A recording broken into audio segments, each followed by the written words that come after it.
Her name was Hannah Price. But in the county almost no one remembered that name anymore. Once, long ago, they had called her other things: the Price Girl, the Kitchen Woman, the one from the back house. Now most folks simply did not call her anything at all.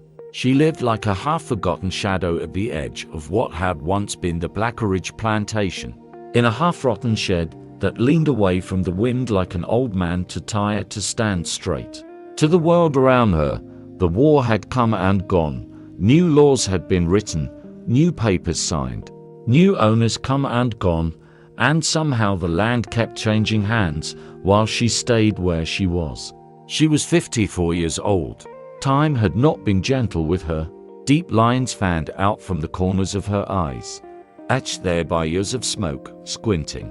Laughter that was rarer than it should have been, and grief that was more common than anyone deserved. Her hands were thin and knotted, brown skin stretched tight over weary muscles and old scars. Her back ached every morning when she got up from her narrow cot, stiff from damp and cold, and the weight of too many nights slept in fear. Her hair, once thick and black as midnight, had gone a harsh salt and pepper gray, tied up under a faded dark kerchief. But her eyes, deep and dark and watchful, had not grown old. They still saw everything. The war had been over for years. The master of the plantation had died.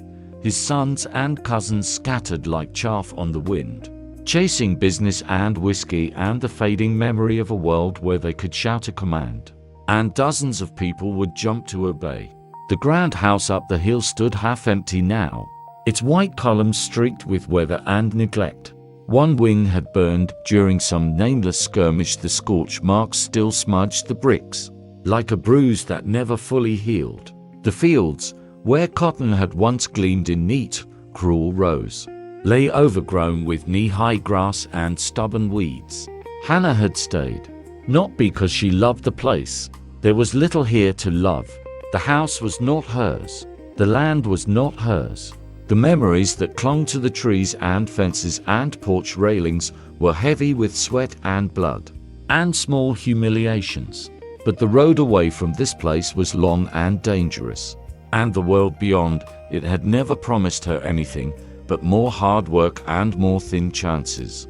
No one had waited for her in those far-off towns where people were supposed to be free and equal. No piece of land somewhere else wore her footprints as deeply as this one did. So she stayed in a corner no one seemed to want, and built herself a life out of scraps and silence. The shed where she lived had once been a storage place for grain and tools. The boards were warped and grey, a few slats missing high under the eaves where birds slipped in and out. Inside, it smelled of old wood, dust and the sharp, clean tang of herbs. Hannah had hung bunches of dried plants along the beams: sage, mint, yarrow, boneset, leaves of things too wild for white folks to bother naming. A low shelf made from two planks and a couple of bricks held jars of tinctures and salves, cloudy liquids in glass bottles, cloth-wrapped bundles of roots tied with string. She had learned the language of herbs during the years on the plantation, watching old women who knew more than they were ever allowed to say. Her hands had long ago become deft at grinding, steeping, measuring out drops of something bitter that could calm a cough, ease a birth, bring down a fever, or let a worn-out woman finally sleep. A small patch of ground behind the shed served as her garden. The soil there was stubborn, but she knew how to coax food out of it. Rows of sweet potatoes pushed their vines out across the dirt. Corn stalks rattled in the wind, proud and tall despite their thinness. A few stalks of okra stood like green candles along the edge. When she bent to pull weeds or to press her hands into the earth, the world made a little more sense. The dirt did not ask who she had once been, who had owned her, who had touched her without asking permission. It simply received her work and, when it could, gave something back. At night, when the fragile warmth of day slipped away and the air turned cool and damp, Hannah sat on the worn step outside her shed and listened. The world at night made different sounds than during the day. Frogs croaked down in the creek bed. Crickets stitched together a thin, steady chorus in the grass. Occasionally an owl called, low and hollow and distant. Farther off, tires on the new road hissed or bumped if someone happened to be traveling after dark. But that was rare. Most nights belonged to small creatures and old ghosts. Memories came to her in those hours when the sky darkened and the light from her small lamp painted yellow shapes on the dirt floor. She remembered voices more clearly than faces, laughing in the kitchen when the master's family was away, and the slaves could breathe for half an hour. A baby's cry that she had climbed out of bed to soothe. One more little life that did not belong to her, but whose heartbeat she calmed all the same. The bitter whisper of a woman whose child had been sold without warning. The final, rattling breath of someone who had worked themselves into the grave at 35. Sometimes she thought her memories were all that proved she had lived at all. That afternoon the heat was thick as cotton batting, heavy on the shoulders. The sky hung low, colorless and hazy.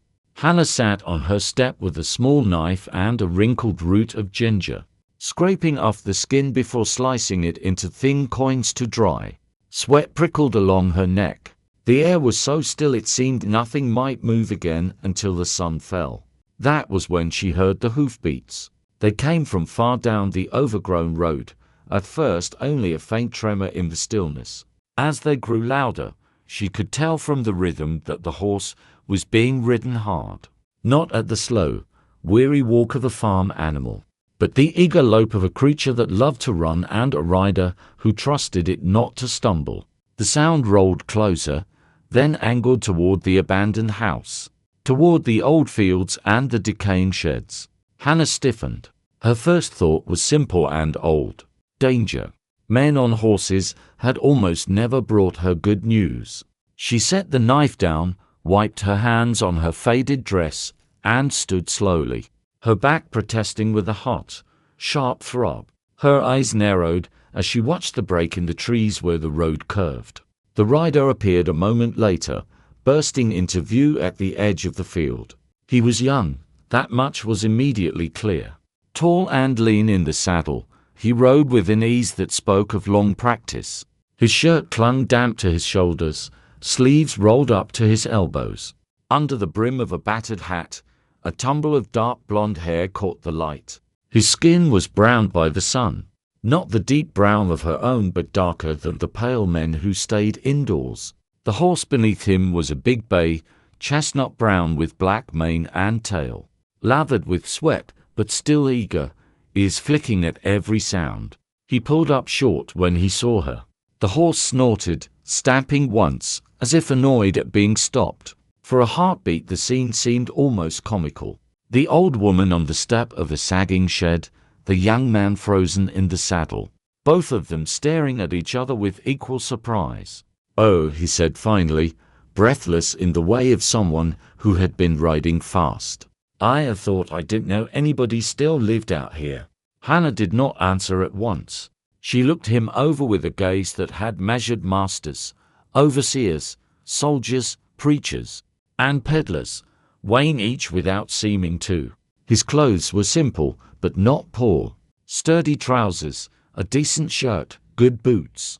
He had calluses on his hands that said he worked. His eyes, when the brim of his hat let her see them, were grey-blue and too open for a liar. "At last," she said, in her rough, low voice, "where else you think old bones like mine gonna live? Fine house up there don't want me. New owners don't know what to do with me. The earth here knows my feet, so I stay." He blinked, then slid out of the saddle with the grace of youth and practice. When his boots hit the ground, a small cloud of dust puffed up around his ankles. He held his hat in one hand, the horse's reins in the other. "Mum," he said, with the awkward politeness of someone who had been raised at least half right. "My name's James. James Holloway. My uncle bought up a piece of this land last year. Said there were old buildings and fences needed looking at. I came to see what was still standing." His gaze flicked to the shed, then back to her. Didn't realize somebody was standing in one of them. Place was standing long before your uncle put money to paper, Hannah answered. I was standing here too, just in different corners. She took in his name, rolled it silently across old memories of the county's families. Holloway, not a Blackeridge name, came later, after the war. Small farmers trying to carve something out of what was left. He shifted his weight, eyes going again to the gaping fields, the distant skeleton of the big house. I don't aim to disturb you, he said. Didn't mean to ride up on you like that. He gestured broadly at the land. I needed to see how far our line goes. Uncle Silas says the creek's the boundary, but these old posts are half-rotted. And you here to measure fences. Then measure 'em, Hannah cut in, though there was no real bite in her tone. I ain't in your way. I just live on the forgotten side of things. James looked at her again, more closely this time. He took in the white threadbare dress, the kerchief, the dried herbs hanging from the doorframe behind her. His gaze touched the thinness of her wrists, the sure steadiness of her eyes. You got water close by? He asked suddenly. She frowned, caught off guard by the question. Closest well's half a mile down the road, behind what used to be old Garrison's place, she said. Why? He grimaced. That's too far for you to be hauling buckets, he said, more to himself than to her. Our lower well isn't much farther than that from here if you cut across. Next time I come through, he'll bring a barrel. 2, if I can tie 'em right. Hannah's instinct was to refuse, to say she did not need help, especially not from a white boy young enough to be her grandson. Pride was one of the few things she had left that the world had not thinned to rags. But her back twinged at just the thought of her usual walk with the heavy sloshing buckets. That pulled at her arms and strained her spine. The heat pressed down, the taste of ginger dusted her tongue. And somewhere under the layers of pride and caution, she heard a softer voice that said, You are tired, and it is all right to admit it. If you passing this way anyway, she said slowly, then a little water wouldn't hurt. Dirt don't grow nothing without it. He smiled then, sudden and bright. And for an instant she saw not a stranger, but a boy who might have once climbed trees, and fallen out of them on purpose, just to make his friends laugh. Yes, Mum, he said. I pass this way a lot. I'll bring it. He tipped his hat to her, mounted with a graceful swing of his leg, and nudged the horse forward. As he rode off toward the far fence line, he turned once in the saddle to look back at her, as if committing the sight to memory. The narrow-shouldered woman in the faded dress, standing straight as a fence post on the step of a shed, that looked like it ought to have fallen down years ago, framed by hanging herbs and the wide, empty fields. When he finally disappeared behind a copse of pines, Hannah let herself sit back down. She picked up the ginger again, hands moving automatically, scraping and slicing. Her heart, which had leapt like a startled animal when she first heard the hoofbeats, slowly eased back into its usual slow, patient rhythm. Boy's got too much sun in his head, she muttered to herself, bringing water to strangers. We'll see if he remembers once the day cools. He did remember. 2 days later, the sound of hooves came again, this time at a steadier pace. Hannah, bent over her little patch of corn, heard the horse before she saw it and straightened carefully, one hand on her lower back. She squinted toward the road. James appeared, leading the same bay mare, but the animal now dragged a small sled of planks behind her. 2 barrels, not new but sound, were strapped with rope to the makeshift runner. Told you I'd bring water, he called as he came close. Lower well's colder than any I've tried. We can set 1 barrel by your door and 1 by your garden, if you like. Hannah rolled her eyes heavenward as if in long suffering, but she could not stop the fleeting curl of her lips that might almost have been a smile. You Holloways always keep your word this way? She asked. Depends which one you're asking about, he replied. I do. He spent the next half-hour maneuvering the barrels into place, sweating and grunting in the heat. He refused to let her lift more than a hand to steady a rope or guide the sled. When he was done, he sat on the step without waiting for invitation, wiping his forehead with his sleeve. "You work this garden by yourself?" he asked, eyeing the neat rows. "I do," she said, sitting carefully on the other end of the step. "Unless the rabbits get more ambitious than usual." "You ever think of planting farther out?" he asked. "On the old fields?" She snorted.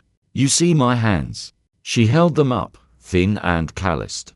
"These were whipped if they slowed, but they ain't magic. That field swallows work. One woman alone would break herself and barely feed her own mouth. This patch is enough." He nodded, chewing on the thought. "Uncle says he wants to put in corn along the back ridge next spring," he said. "Says the soil's still good under the weeds.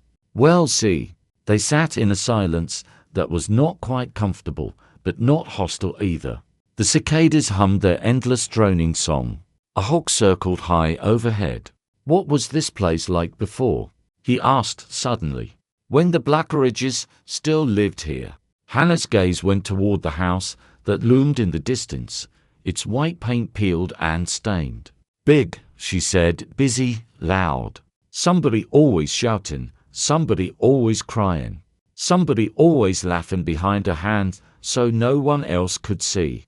You could walk from the front porch to the far field and never step where someone's barefoot. Ain't sat down 1,000 times already." She paused.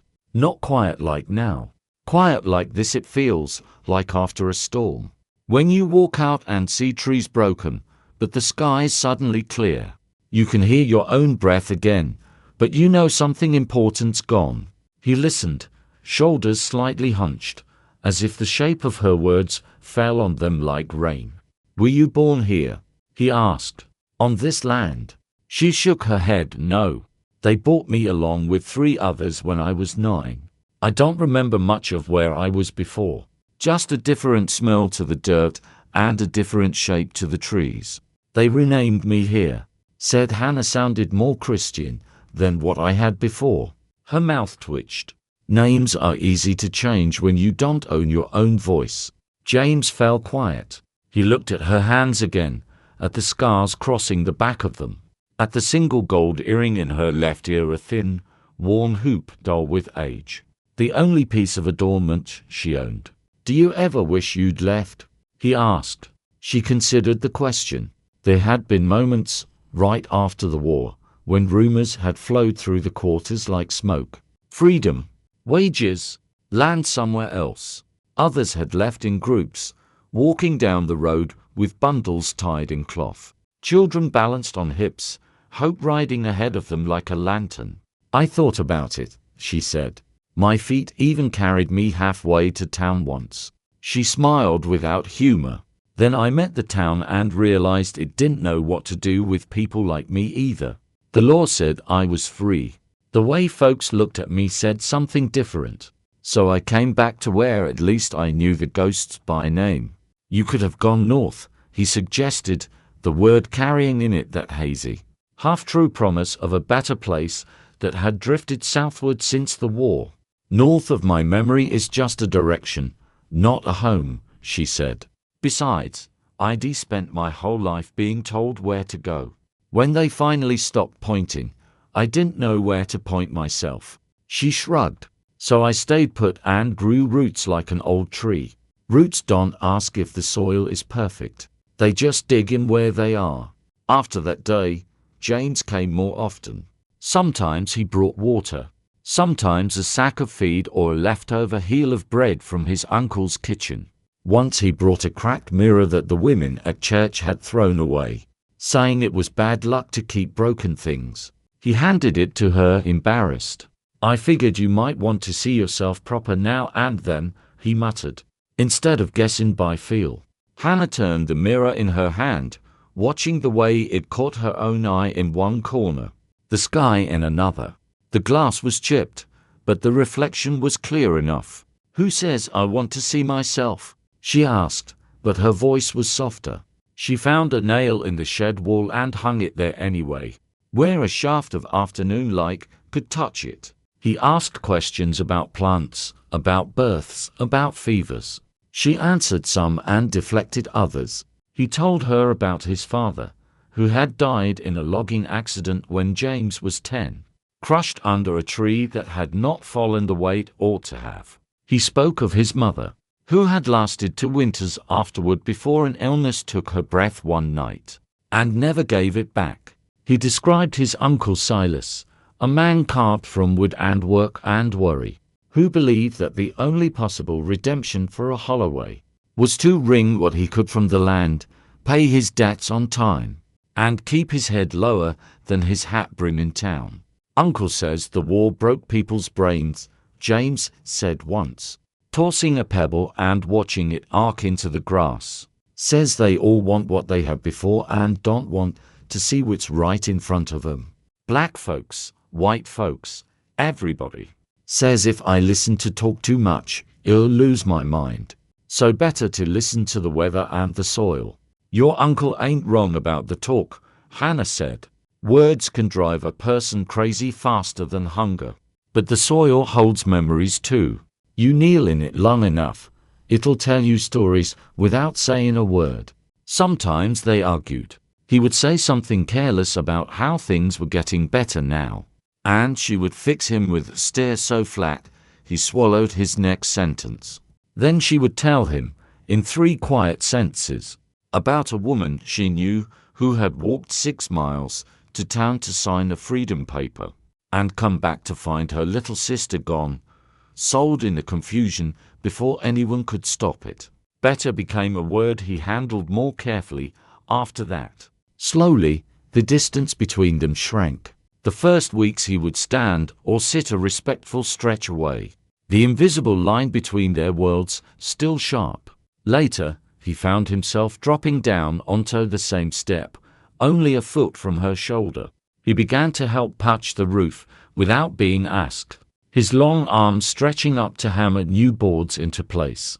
She began to save him a cup of boiled coffee if she had it, setting it on the small crate that served as her table before he arrived, as if she could hear his visits coming before the sound of hooves. Then came the night of the storm. It announced itself in the afternoon with a strange, heavy stillness that reminded Hannah of the breath before someone shouted. The sky, which had been pale blue, thickened into an odd, yellowish gray. Birds fell silent. The air tasted of iron. Hannah watched the horizon as she worked, tying up stray vines in her garden, stacking kindling under the eaves. "You're thinking too much," she murmured to herself, half out of habit, half because talking out loud made the empty space around her feel less large. But the hairs on her arms stood up. By late afternoon, the first low growls of thunder rolled through the distance. Wind came in uneven gusts, tugging at her dress and making the dried herbs clack against one another. Distant trees swayed like people arguing. She was just about to bar the shed door for the night when she heard hooves pounding up the track, faster than usual, the sound already half swallowed by the rising wind. James burst into view, his hat pulled low, his shirt plastered to his back with sweat and early rain. The bay mare's sides shone slick, foam flecking her chest. "You can't stay up at the ridge," Hannah called over the wind as he pulled up. "You'll be a lightning rod on that hill." "Road's already starting to wash," he yelled back, rain spattering his face. "Creek's rising faster than it should. I can't make it across to the farm for the worst hits. I thought maybe I could wait it out here, if you don't mind." Hannah glanced at the sky, where the clouds had churned into a dark, swirling mass. The air felt charged, as if every blade of grass held a breath. She nodded sharply. "Get the horse under the lean-to," she said. "Tie her to the back post. She won't like it, but she'll be dry enough." He did as she said, talking low to the mare, which tossed her head and snorted in protest. By the time he ducked into the shed, the rain had come in earnest, slamming against the roof in sheets, drumming on wood and dirt and the barrels outside. Lightning flashed white through the cracks between boards, followed almost instantly by a boom so loud it made both of them flinch. "Lord," James muttered, catching his breath. Water dripped from his hat brim, his hair, the tip of his nose. "Feels like the sky's coming down." "It's just showing off," Hannah said, but her voice was a little tight. She lit a candle from the embers of her small cooking fire, its flame trembling like something alive. The shed filled with a dim, warm glow that pushed back the shadows just enough. Inside, the space felt smaller with another body in it. James was tall, and the low roof forced him to stoop. He took up room in a way she was no longer used to. Most of her days now were spent alone, her movements measured and contained. Having another person so close made the air feel hotter, her own breathing more noticeable. He peeled off his soaked outer shirt, leaving the thin undershirt clinging to his chest. Hannah looked away, busying herself with covering the small window with an extra cloth to block the drafts. "Sorry," he said. "Didn't mean to drip all over your place." "Roof drips worse than you do," she answered. "Sit before you fall. Storm'll shake this old house enough without you banging about." He obeyed, dropping onto a low crate. For a few minutes, neither of them spoke. The storm hammered around them, a wild, roaring thing that made the world outside the thin walls feel like some furious sea. Thunder rolled so close it seemed to rattle the nails in the boards. At one particularly bright flash, followed by a crack like a gunshot, James jumped involuntarily. "You scared?" Hannah asked quietly. He huffed. "Of a bit of weather," he said. "I've ridden through storms before." She glanced at him, noting the tightness in his jaw, the whiteness of his knuckles where they gripped the edge of the crate. "There's no shame in being scared," she said. "Only in letting fear turn your feet in the wrong direction." "What are you scared of then?" he asked, aiming the question back at her like a stone skipped on a pond. She thought of men's hands, of ropes, of dogs, of papers signed without her seeing them, but binding her life all the same. She thought of quiet mornings when she woke and for one blessed second forgot everything that had happened to her, only to remember it all again in a rush. "Some things don't belong in a storm with us," she answered. "They can wait outside." The candle flame flickered, painting their faces in slow, tender light. "I used to sit with my mama in storms like this," James said, after a moment. "She'd count between the flash and the thunder. Said if the number got bigger, the storm was moving away. We'd sit on the floor with a quilt over our shoulders like a tent, and she'd make up stories about the clouds arguing with each other." His voice grew quieter. "After she died, Uncle Silas just rolled over and went to sleep whenever it stormed. Said if it's his time, no sense being awake for it. So I sat alone for a spell. Then I started written in it instead. Felt better to move than to sit still and listen." Hannah smiled faintly. "My mama used to say storms were when the Lord washed the lies off the world," she said. "But I think sometimes he scrubs too hard. Things break." She shifted, feeling the ache in her knees. "I've delivered babies in storms, buried people in storms. Weather don't ask if it's a good time for what it's bringing." The next lightning flash was so close the air seemed to crack inside the shed. Instinctively, James reached out. His hand found her forearm, gripping tight. Her skin was dry and warm under his chilled fingers. "Sorry," he muttered, ready to pull back, embarrassed by the reflex. "Leave it," she said. "Better to squeeze somebody's arm than your own insides." Her tone was matter-of-fact, but the world inside the shed shifted by a fraction. His fingers relaxed but did not let go. The candlelight traced the lines of her face, the dark curve of her cheekbone, the hollow at her temple. He saw, for the first time, the fine network of lighter scars along her forearms, the leftovers of a life of hard, dangerous work. She saw the youth in his hands, the strength that had not yet been worn thin, the tremor he tried to hide. The storm raged on, but something in them grew still. It is hard to say exactly when a boundary is crossed. Sometimes it is a single word, spoken differently. Sometimes it is a long look returned instead of dismissed. Sometimes it is the simple, unavoidable fact of two people huddled too close in a small place while the sky makes war on itself outside. They did not speak of it afterward. There were no declarations that night, no promises whispered into the dark. There was warmth, and a shared fear of thunder, and an old woman who had been told her body was long past such things, and a young man who had never before been touched with such careful, deliberate tenderness. In the morning, when the storm had spent itself, and the world outside looked scrubbed raw and new, James saddled his mare with shaking hands and rode back toward the Holloway farm, his jaw set, his thoughts in a tumble. Hannah watched him go, one hand pressed against the doorframe, the other hanging at her side. Something inside her had shifted, but she pushed the thought away. Foolishness, she whispered to herself as she swept her dirt floor, as she hung damp blankets to dry, as she checked for leaks in the patched roof. Storm madness. The sky plays tricks on people, but the body is older than reason, and it remembers before the mind gives permission. Weeks passed. The days stretched out, hot and dusty. The first hints of fall colored the edges of leaves on the distant trees. Hannah went about her routines, but she could not ignore the small betrayals of her flesh. A wave of nausea when she smelled frying fat. A sudden, dizzy weakness in the middle of the day. A heaviness low in her belly that did not feel like a simple ache. At first she blamed age. "You're just getting old," she muttered, pressing her palm against her middle. "Things creak, things swell, things hurt. That's what happens when you keep waking up." But her hands knew better.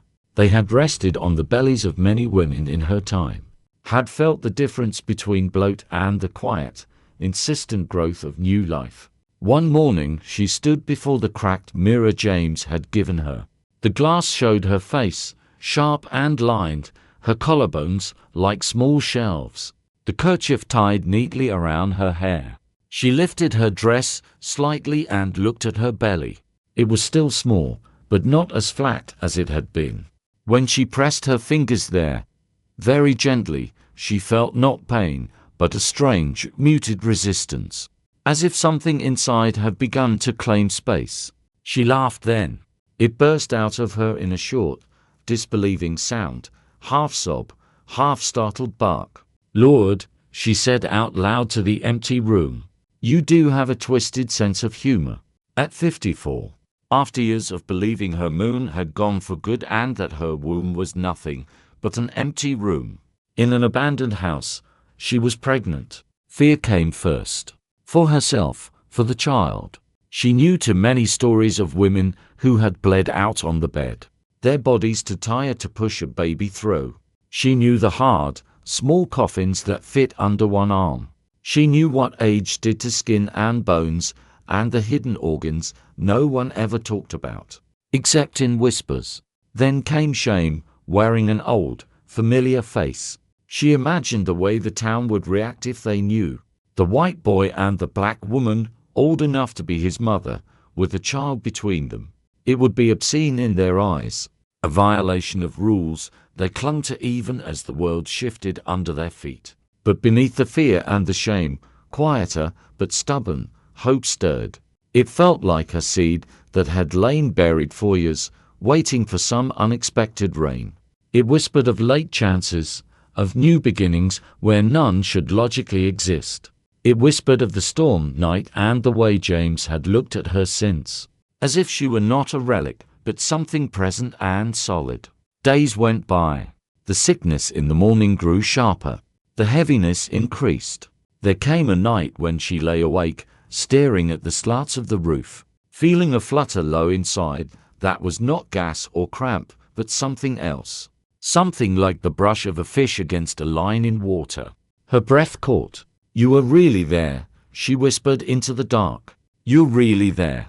The next time James came, she almost did not tell him. She wanted to hide it, to deal with it alone, to spare him the weight. He arrived in the early afternoon. dust on his boots and a new cut on his arm from wrestling fence wire.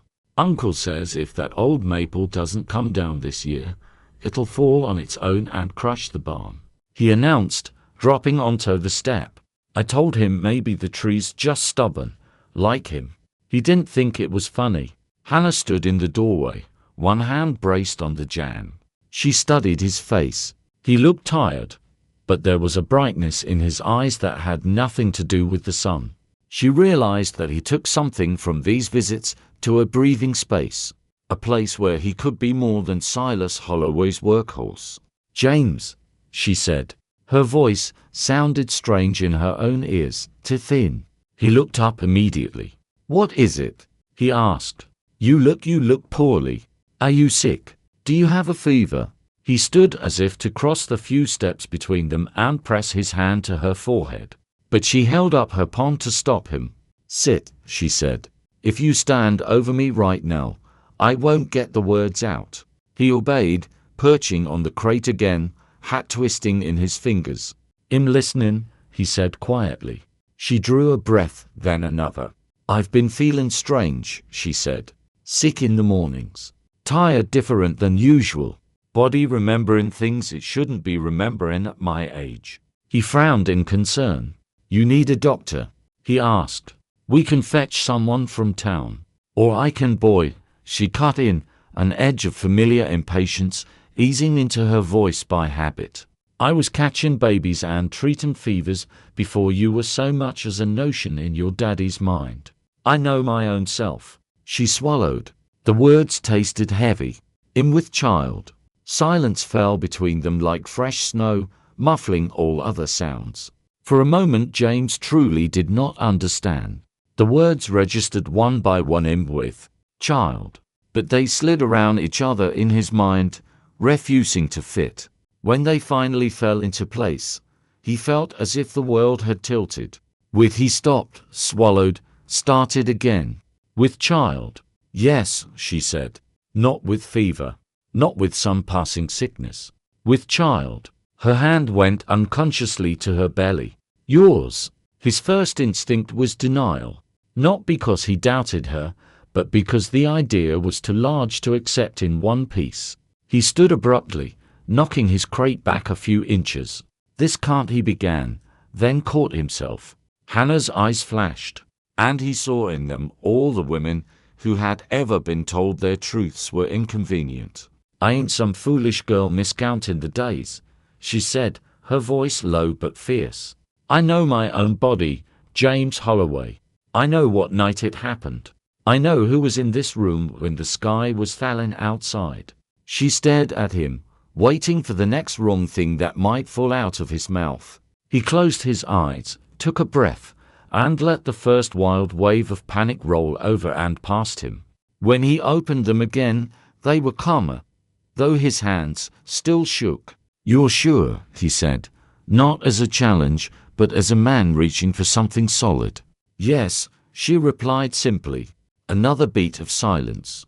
Then he sat down again, more slowly this time. He put his elbows on his knees and covered his face with his hands. "At last," he said, voice muffled, "you could have kept it from me.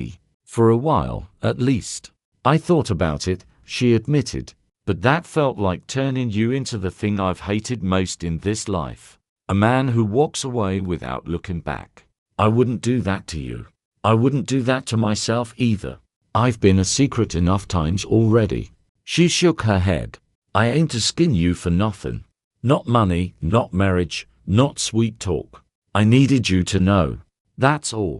He dropped his hands, staring at her in something like astonishment. "Not a skin me for nothing," he repeated. "You carrying my child, and you think I'll just what? Ride off into the sunset and write you a pretty apology letter in my head." A harsh, disbelieving laugh tore from his throat. "You think him that kind of man? I think you're 19, she said gently. "And the world's gonna tell you there's ways to make this go away. That it's just one bad decision you can outrun if you ride fast enough. I'm telling you that whatever you choose, you'll have to live with it when you're 40, 50, older. You'll hear your own choice talking to you in the dark. His face tightened. What about you? He asked. What do you want? Not what you think I should do, or what the church ladies would say, or what Uncle Silas would yell. What do you want? The question cut deeper than she expected. No one had ever asked her that without already having an answer in mind. She thought of her age, of the risk. She thought of the way her hand had moved to her belly on its own, protective, astonished. She thought of spending her last years alone in the shed, versus with small hands tugging at her dress hem, a child's laughter warming the empty places. I want, she stopped, surprised at the catch in her throat. I want this child. I don't know if that's selfish or foolish, but I want them. I want to see their face, if the Lord lets me. I want to hold someone that's mine, not owned, not borrowed, mine. Jamie's breath hitched. He had never heard her say the word mine with anything but bitter irony before. Now it carried a trembling hope. Then there's no question about whether the child stays, he said slowly. The only question is what kind of man I'm gonna be to them. He looked up at her, eyes clearing. I can't change the fact that I'm young and you're not. I can't change the color of your skin or mine. I can't change the town's rotten tongue. But I can decide whether my child grows up knowing their father stood up or ran away. He swallowed hard. I don't want to be the kind of man who runs. She watched him, feeling something in her chest unclench by degrees, even as fear whispered louder about what his words might bring down on their heads. You know what they'll say, she warned him softly. A white boy and an old black woman. They'll spit when you pass. They'll call you worse than fool. Some of them will call you traitor. Some of them will want to hurt you. Hurt us. I know, he said. I know all that. I know it so well it keeps punching me in the gut while we talk. But I also know that I've been sitting in the middle of other people's stories my whole life. Doing what they said made sense. This time it's my story. He drew in a breath. Hannah, I want to give you my name. I want to marry you. If the world had been quiet, his words might have echoed. As it was, the usual noises kept up, the chirp of insects, the creak of wood, but to Hannah, everything seemed to stop. Her first reaction, old and sharp, was to laugh in his face, not out of cruelty, but out of a lifetime of knowing what was and was not allowed. You can't be serious, she said, her voice barely above a whisper. I am, he said. And in that moment he looked less like a boy and more like a man standing on a line and refusing to step back. You're 19, she said again. You could marry some sweet girl your age, have a dozen children, sit in a pew where no one whispers. You could build a life that the town nods at instead of chokes on. He held her gaze. And leave you here alone with my child in your belly, he said. Listening to the same people nod and say figures, doesn't it? No. If I did that, I'd hear their voices in my head till I die, and yours too, skin me why. He shook his head. I like breathing, ma'am, and I don't think I could breathe right if I turned my back. She was quiet for a long time. Words, faces, years tumbled through her mind. Men who had used her because they could and then acted as if she were the one who ought to be ashamed. Women whose hearts had hardened until nothing could dent them. The bitter, flat taste of a life where choices were made elsewhere. You say marry like that's something simple, she said at last. No preacher in this county's gonna stand up for us. No courthouse clerk gonna stamp nothing without looking like he swallowed a wasp. And your uncle, she snorted softly. Your uncle will likely throw you off his land and let the town swallow you whole. I have to talk to him, James admitted. I won't pretend that part's gonna be easy. A wry grin touched his mouth. He might knock a tooth loose, but I need him to hear it from me, not from somebody gossiping at the feed store. She searched his face, looking for the thinness of impulse, the fever of rebellion for rebellion's sake. Instead, she saw fear real and trembling and something else layered over it. Something like resolve. If you go to him with this and he tells you to choose between his land and me," she said quietly, "what will you do?" He did not answer right away. He rubbed a hand over his face, as if trying to wipe away the comfortable, familiar lines of his life and see what lay beneath. "I don't know," he said honestly. "I hope it doesn't come to that. He's not a cruel man, just scared of losing what little hair's carved out. But if it does come to it," he met her eyes again, "then I reckon he'll find out what him really made of." She nodded slowly. "I ain't gonna beg you," she said. "If you change your mind after talking to him, I'll raise this child. I've raised other people's young ones all my life. I can darn well raise my own. He'll tell them the truth about you, that you were kind when you didn't have to be, that you listened when nobody else did, that once, in a storm, you held me like I wasn't invisible." A faint smile ghosted across her face. "But I won't tell them you were a coward. I don't believe that about you. Not yet." He stood, his chair scraping. "He'll come back," he said. "Not just for them. For you. I mean to come back as the man who asked, not as the boy who ran." He picked up his hat. "Give me a day or two. Uncle's always in a better temper after Sunday supper. Might as well try him then." She watched him go, hand resting lightly on her belly. When he disappeared into the trees, she sighed and sank onto her cot, suddenly exhausted. "Lord," she murmured to the dim roof beams, "if you mean to break something with this, let it be the right thing."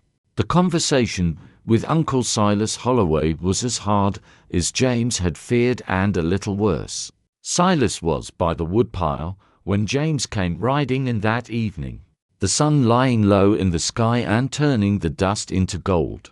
The older man's shirt was dark with sweat down the spine, his broad hands steady on the axe handle as he split log after log, his shoulders hunched slightly with each blow, like someone who had long ago accepted that the world would always hit back. "You're late," he said without looking up. "Fence line didn't walk itself."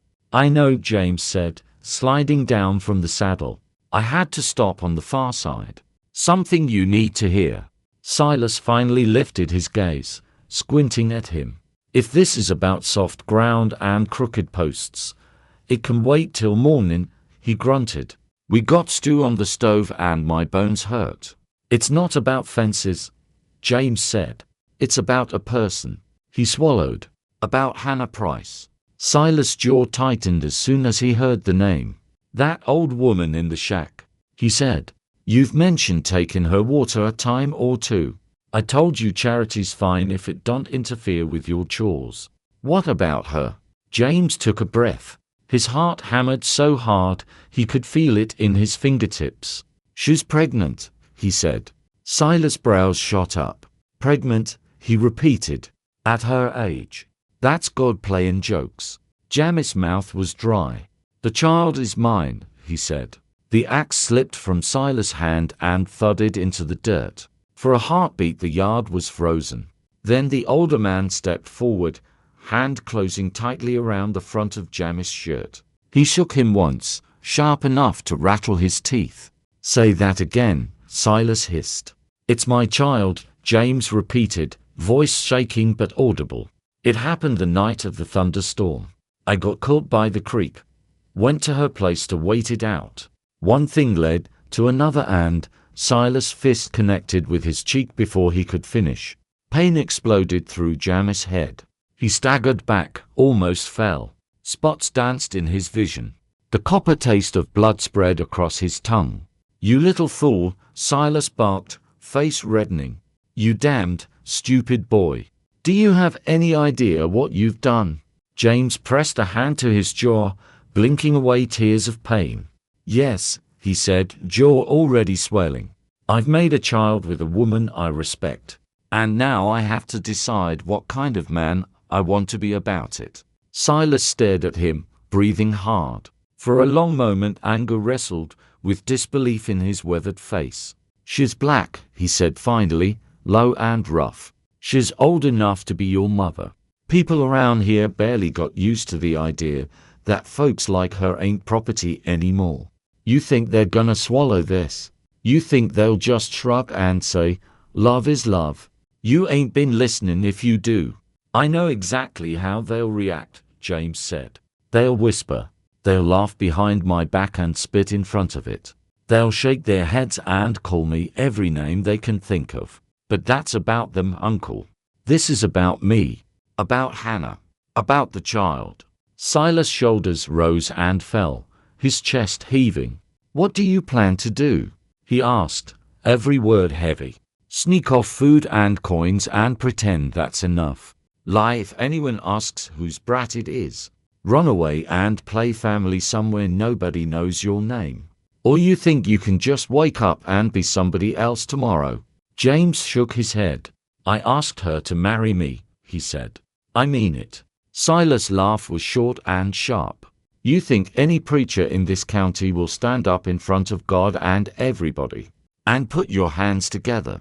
He said. You think the courthouse will write that down? They'll slam the door in your face before you get your second sentence out. I don't know how it'll happen yet, James replied.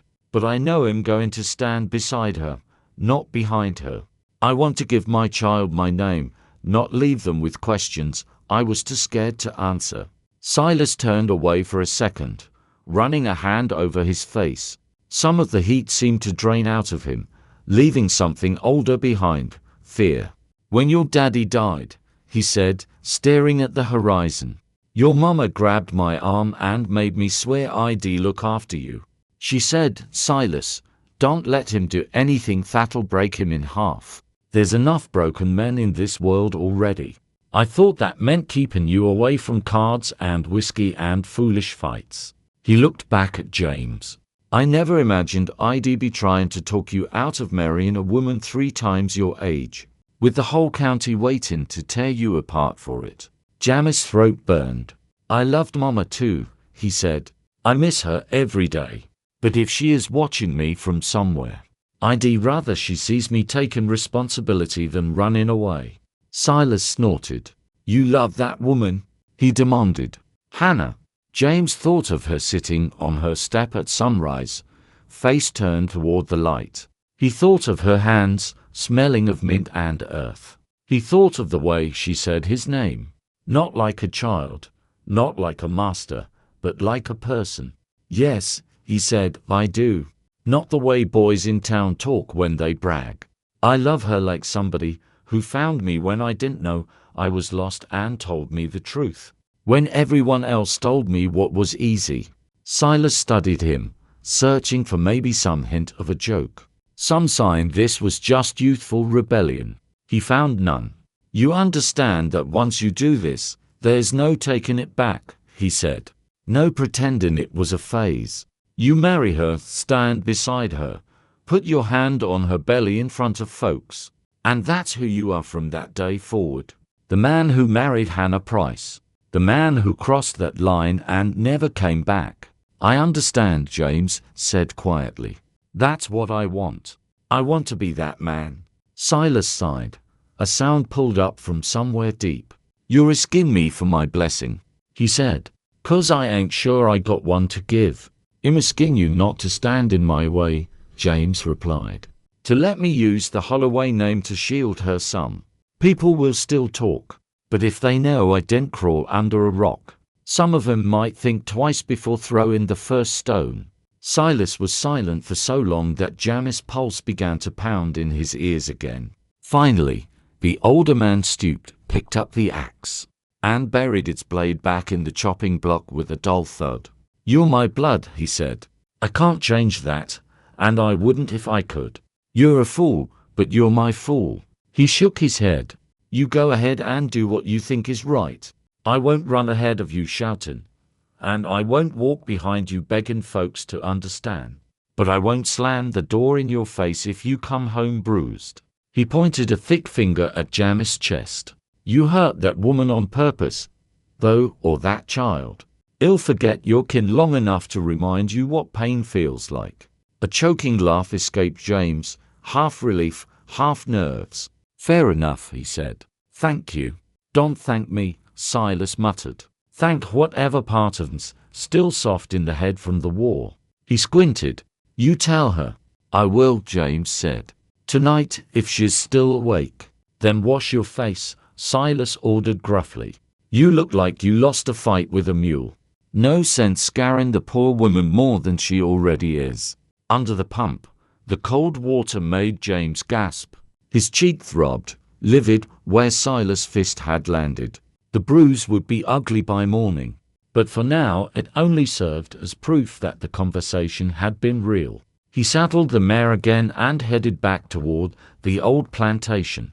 The sky streaked with purple and gold, the fields whispering in the evening breeze. Hannah sat on her step, as she often did at that hour, watching the light seep out of the sky. Her hand rested on her stomach, fingers idly tracing circles through the fabric. She had made a small pot of tea from mint and lemon balm, more to have something to do than because she wanted it. When she heard the now familiar rhythm of hooves, her heart quickened. She tried to make her face still, to tuck away hope where it could not be seen. James rode into view dismounted, and walked toward her, hat in his hands. In the fading light, she could see the dark bloom on his jaw. "He found out," she said softly. "Your uncle." "He did," James answered. "He damned near knocked my head clean off. But he didn't say no." She raised an eyebrow. "What did he say, then?" "He said him a fool," James replied. "And he might be right. But he also said he won't stand in my way.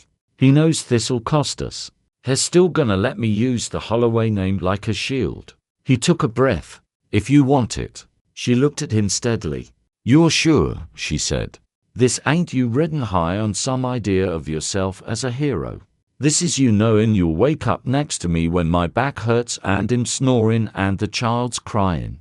And half the town won't look you in the eye.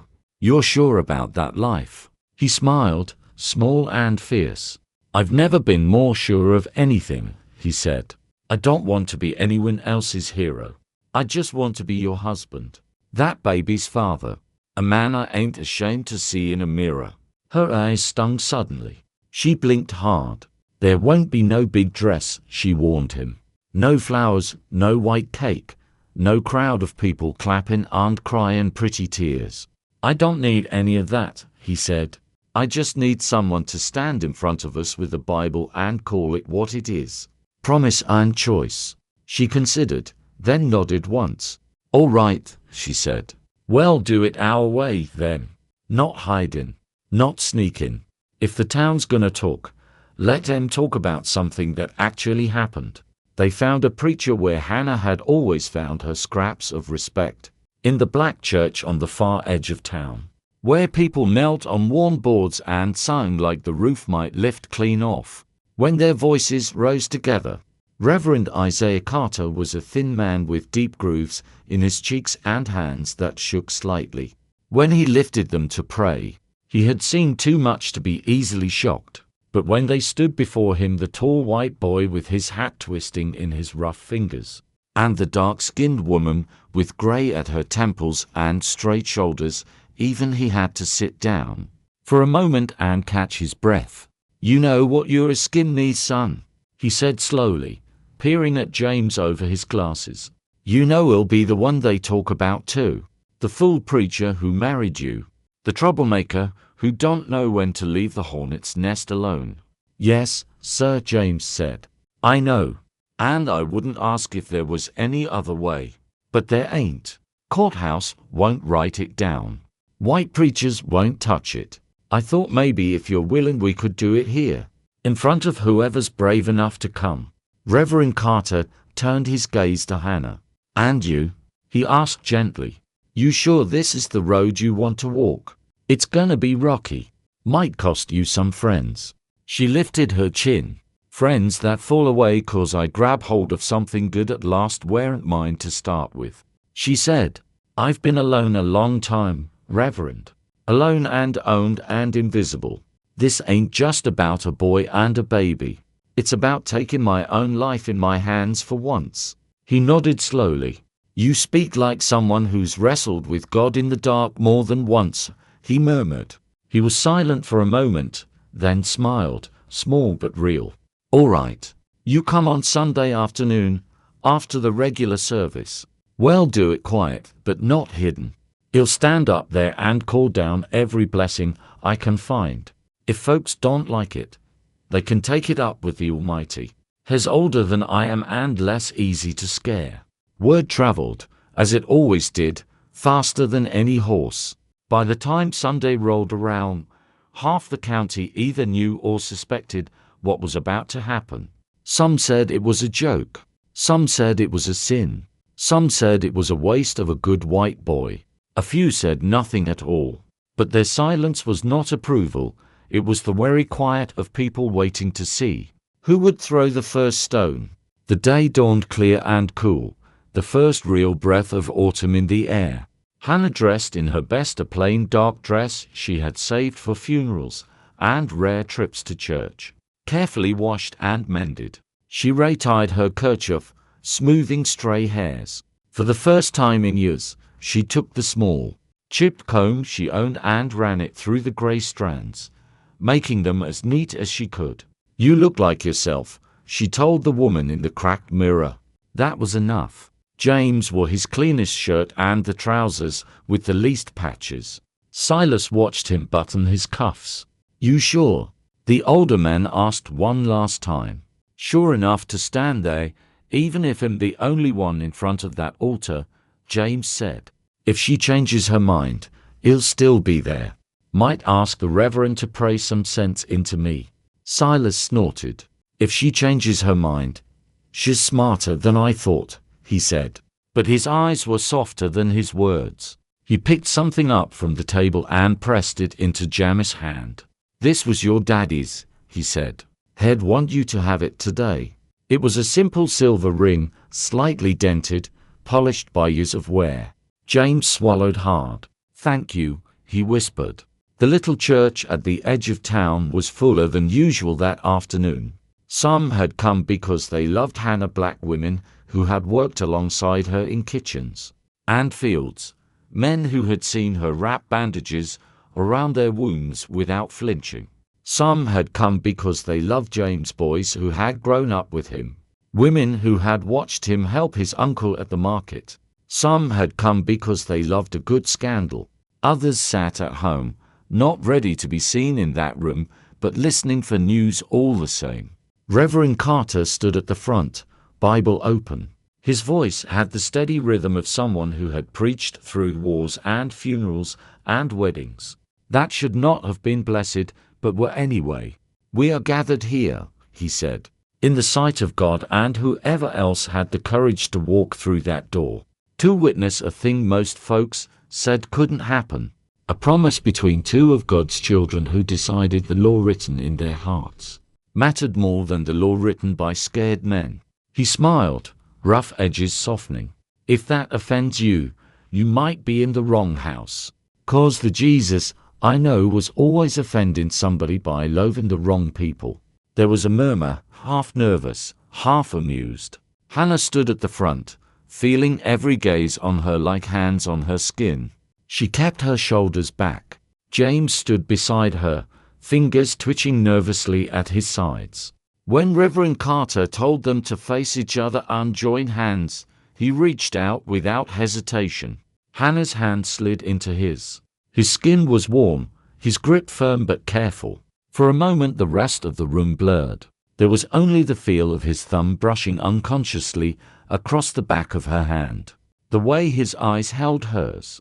"D.U. James Holloway," Reverend Carter said, "take this woman, Hannah Price, to be your lawfully wedded wife, to walk beside you when the road is smooth and when it's rocky, to call her your own not in secret, but in the open, as long as breath lives in your body." "I do," James said, and his voice did not shake. "And do you, Hannah Price," the Reverend continued, "take this man, James Holloway, to be your lawfully wedded husband, to let him stand beside you, not ahead of you and not behind you, as long as you both draw breath." "I do," she said. Somewhere in the back of the church, someone sniffed loudly.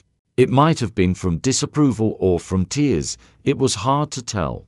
"Then by the authority given to me," Reverend Carter said, closing his Bible with a soft thump.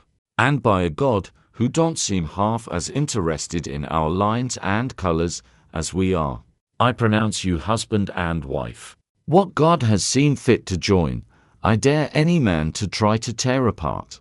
You may kiss your bride, son, if she'll let you." James glanced at Hannah, asking wordlessly. She nodded once, and he leaned down, kissing her gently.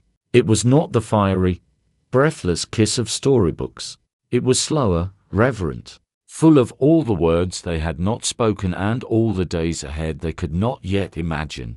When they left the church, stepping into the clear afternoon light, some people turned their faces away. Some stared openly. Some smiled, small and secret. A couple of women from the black congregation came up and hugged Hannah, murmuring blessings in her ear. One of James's boyhood friends clapped him on the shoulder and whispered, "Takes guts. Doing what you did.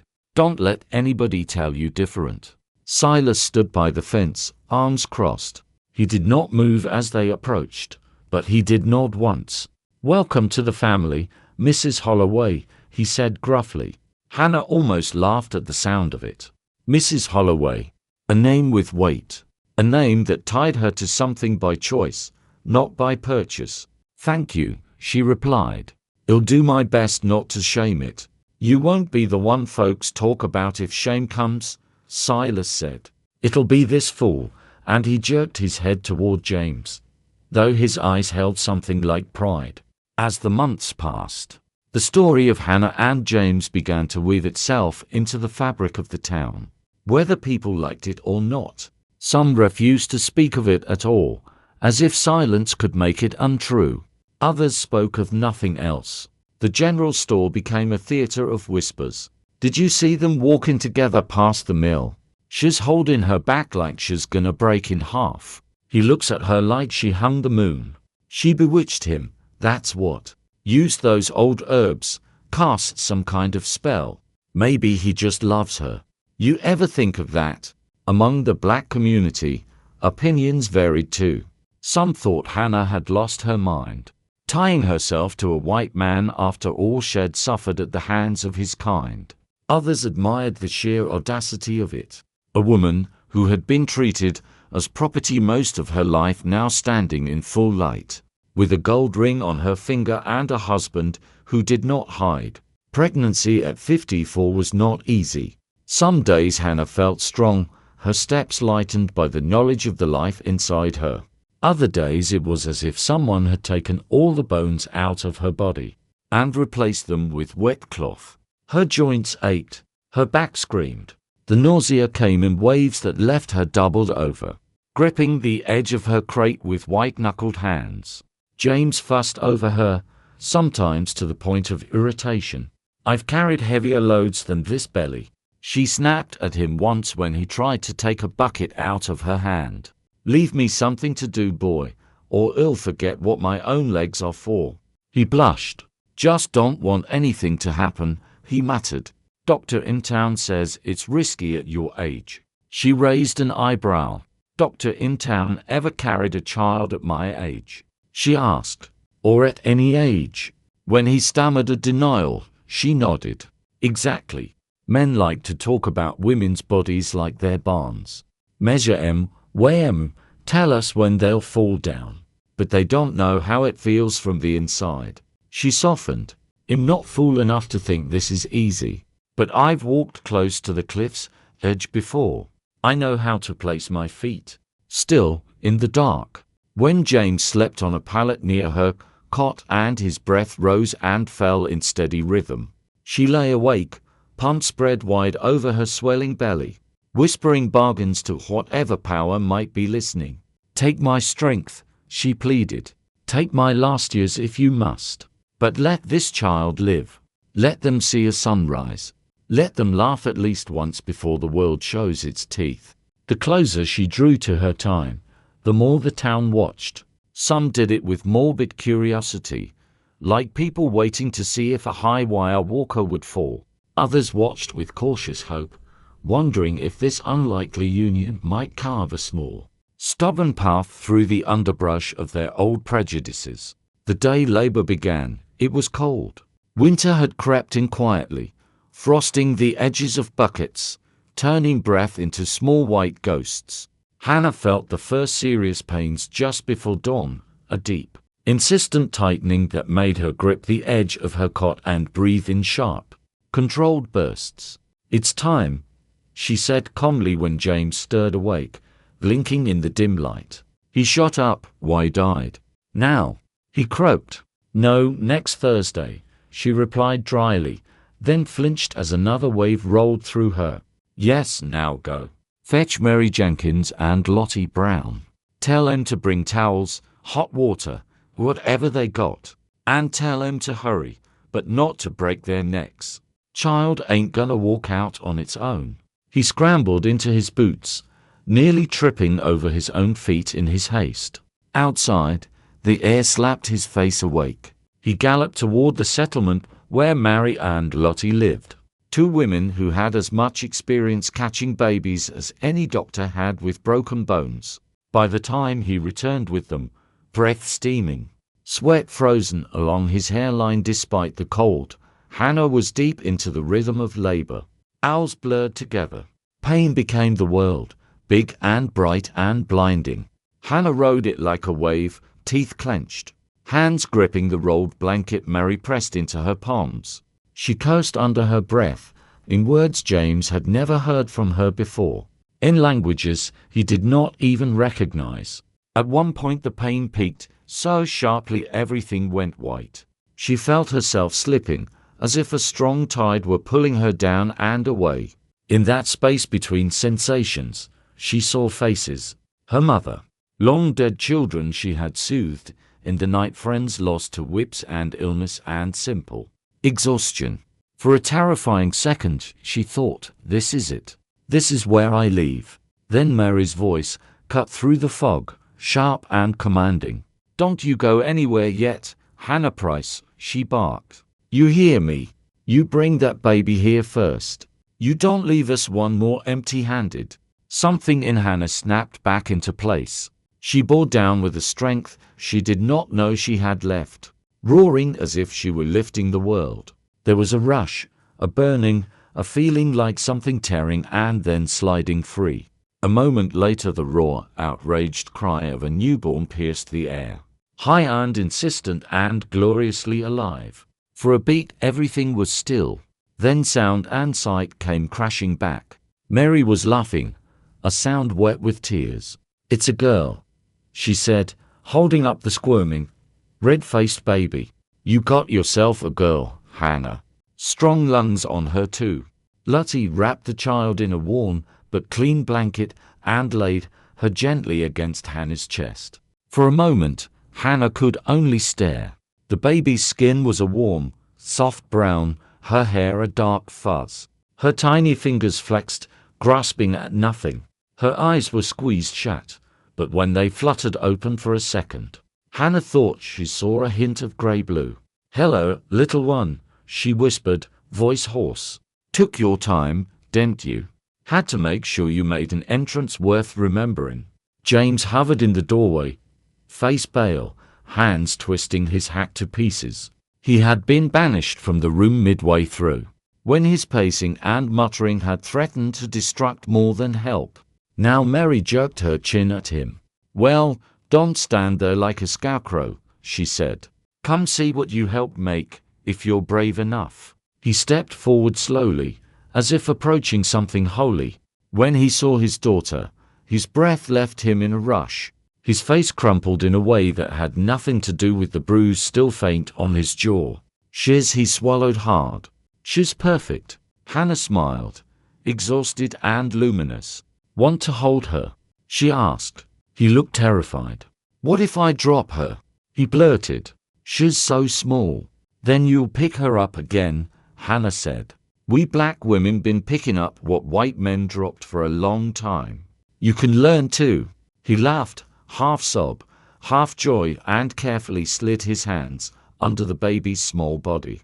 When she settled into his arms, something shifted in his posture. His shoulders straightened, his grip firmed. His whole being seemed to reorganize itself around the little weight he held. "Hey there," he whispered. "I'm your papa. That's your mama over there, looking at us like she can't believe it either." He glanced at Hannah. "What will we call her?" Hannah thought of all the names she had seen buried in unmarked graves, all the children whose lives had been cut short. "Grace," she said, "'cause that's what this feels like. Something given we didn't earn and didn't expect." He nodded. "Grace Holloway," he said softly, testing the sound. "Welcome to the mess, little one."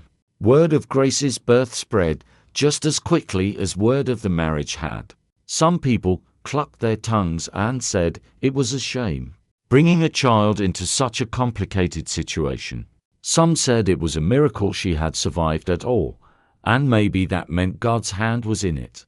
Children, curious and unburdened by the full weight of grown-up prejudice, found ways to wander past the Holloway land or the old plantation, hoping to catch a glimpse of the baby who had arrived in the middle of everybody's arguments. Life did not suddenly become easy.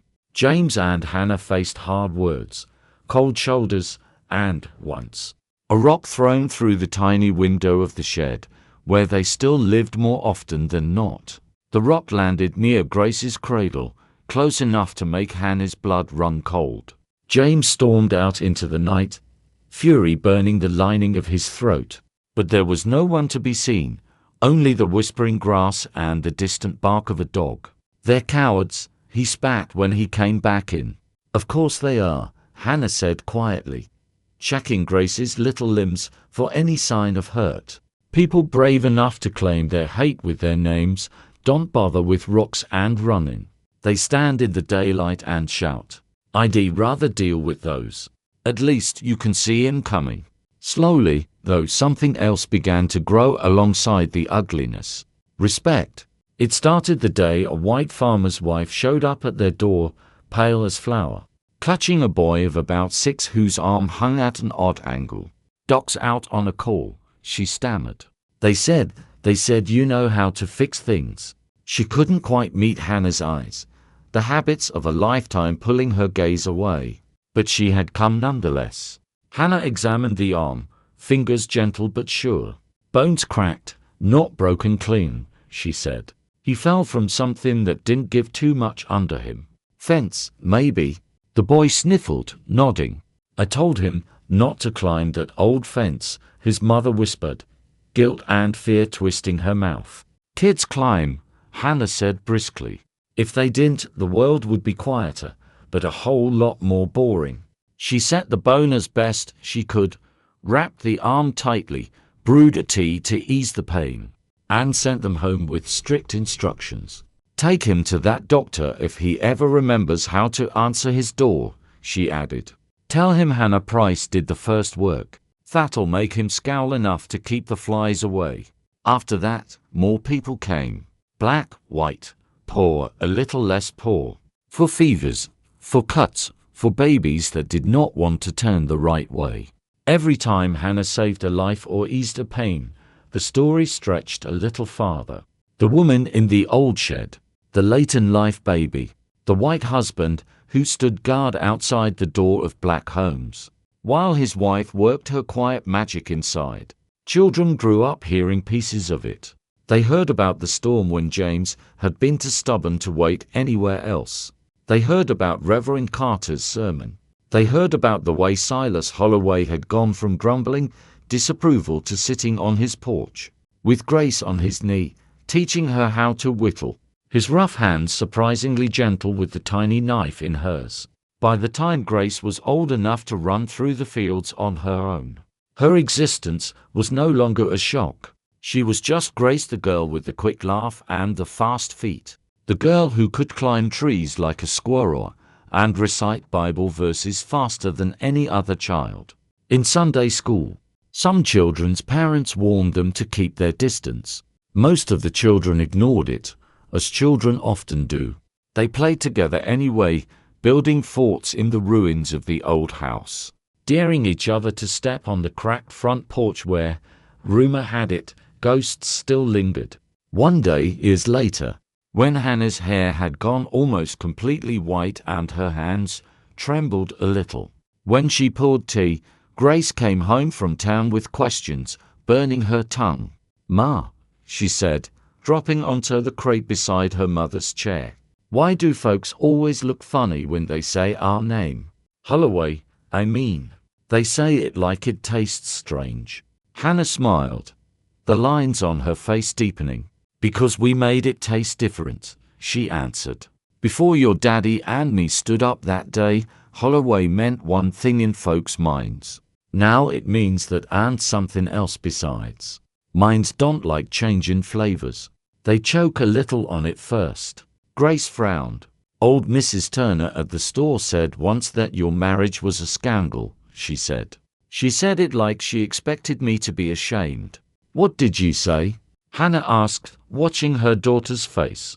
Grace lifted her chin, a flash of her father's stubbornness in the angle. "I asked her if scandal meant God didn't like it," she said. "She said, well, it ain't decent." I said, "Reverend Carter married you 3 times to 3 different husbands, Mrs. Turner. If God survived all that, I think he can handle my parents loathing each other." Hannah burst out laughing, a sound full and rich. "Lord have mercy," she said, wiping her eyes. "You're gonna give that woman a conniption." She turned red as a beet, Grace said with satisfaction. Then her expression softened. "Will you tell me the story again? All of it, from the start. How you and Daddy met. How I came." Hannah leaned back, closing her eyes for a moment. The shed smelled of mint, wood smoke, and something sweet Grace had baked earlier. Outside, the fields whispered in the wind. Somewhere nearby, Janice's voice rose in a song as he worked, off-key but heartfelt. "You know that story," Hannah said. "I know the bits Daddy tells," Grace replied. "His version starts with him being foolish and ends with him being a hero. I want yours. The one that starts before he ever rode up that road." Hannah opened her eyes and studied her daughter. In Grace's face, she saw 1,000 things: her own mother's mouth, the slope of Janice's nose, a glint of mischief that belonged solely to the girl herself. "All right," she said softly. "Then listen. Once upon a time, there was a woman named Hannah Price, and the world had just about forgotten her name as she spoke. The story unspooled of the plantation, of the war, of the quiet years when she had lived like a ghost, of the day a young man on a bay mare had ridden into her silence and refused to leave it untouched." Grace listened, eyes wide, laughing in the right places, frowning when the pain grew sharp, leaning closer when her mother's voice dropped. Over the years, that story would be told many times in many mouths. It would change with each telling. Some would make Hannah younger in the memory, because it was easier to imagine a love story if the woman wasn't old. Some would make James older, to smooth the parts that scratched. Some would add details that never happened: a mob on the church steps, a dramatic speech that stopped them, a miracle on the day of Grace's birth. But the heart of it remained the same. There was a woman the world thought was finished, and a boy the world thought it knew. And between them they brought something into existence that no law and no prejudice could fully crush. They stood up in a time and a place where that standing cost them something real. And they did not sit back down just because people shouted. In the county, where names clung like burrs and grudges outlived their owners, the story of Hannah and James became a kind of quiet legend. Old men told it on porches, shaking their heads, half disapproving, half admiring. Young girls whispered it to each other at night, sometimes wondering if they would ever find a love that stubborn. Preachers used it in sermons about courage and foolishness, about how sometimes the line between them was thin as a hair. And in a shed at the edge of a field that had once echoed with the cries of slaves and the barked orders of overseers, an old woman with soft hands and a light in her eyes sat with her husband and her daughter and listened to the wind. She knew the land's memories had changed. Where once it remembered chains and cotton, it now remembered vows and a baby's first cry and the sound of a young man saying, "I do," in a voice that had not trembled. The world outside still had claws. There was still injustice, still ignorance, still danger. But within the circle they had carved small, fragile, stubborn, another way of living had taken root. Her name was Hannah Price, though now many called her Hannah Holloway. And in the county almost everyone knew that name.